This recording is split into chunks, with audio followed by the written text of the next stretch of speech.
Their quest for a better life saw them embark on a veritable odyssey covering several thousand kilometers by horse, car or on foot. Their provisional destination is here, Calais, in the northwest corner of France. Car, no by truck. Both Rassi and Hayat are from Afghanistan. Hayat's current home is this makeshift hut, but it's at least a roof over his head.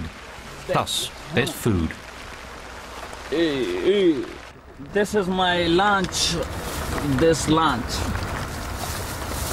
His lunch comprises the leftovers from yesterday. Hayat adds a bit of sunflower oil in order to make it more filling. A few meters away we meet another group of Afghans. Zia Rahman is just 11 years old. His parents stayed behind in Afghanistan. Zia, as he's called, shows us the sanitary conditions facing refugees in Calais. This person, they are washing himself in here. We don't have any place to wash himself. These are, you see, the weather is very cold and also rainy. This water is also cold, not warm. But we don't have any place. Zia and his friends are so-called transit migrants. Unable to pass through Europe legally, they paid up to 15,000 euros to get here, but they don't want to end their journey here. They all want to go to Britain, considered an El Dorado with plenty of jobs, greater freedom and infinite opportunities. But the security set up at the camp is a daunting obstacle. Barbed wire, surveillance cameras, and the police even use equipment that can detect people via their heartbeats or breathing. Vincent Lenoir works for Salam. The aid organization was set up after the former refugee camp near Calais was closed in 2002 by the then French Interior Minister, Nicolas Sarkozy. This was after pressure from the UK government and criticism of the inhumane conditions at the camp. But Vincent does not believe the situation has improved since then.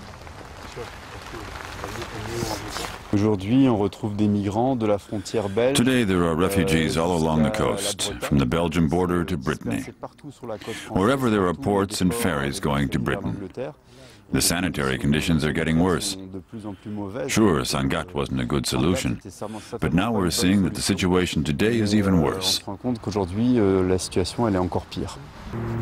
The residents of Calais are likewise worried by developments. What bothers me most is that these people live outside.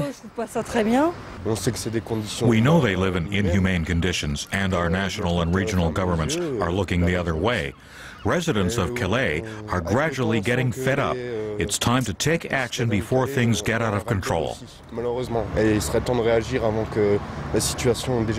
I help where I can. I'm happy to give them a bit of money, but that's all I can do. We want to see the situation improve, and I think the government should act. This inconspicuous building recently became home to a medical care centre. Refugees are also welcome here, whether to seek treatment or just find a little relief. Dr. Guy-Serge Kessy comes once a week on a voluntary basis.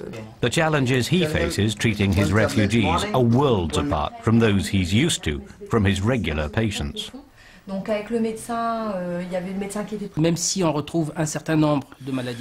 of what we see here are regular illnesses, but there are some pretty nasty cases that are difficult to treat.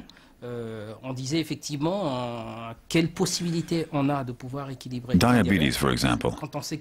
How can we help a diabetic when we know they can't stick to an appropriate diet because they don't have enough to eat? In the evening, the helpers at Salam hand out food. 30-year-old Rassi is among the recipients. He's looking forward to his first hot meal of the day. The Afghan has no doubts.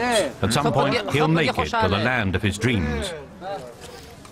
the tantalizingly close island across the English Channel.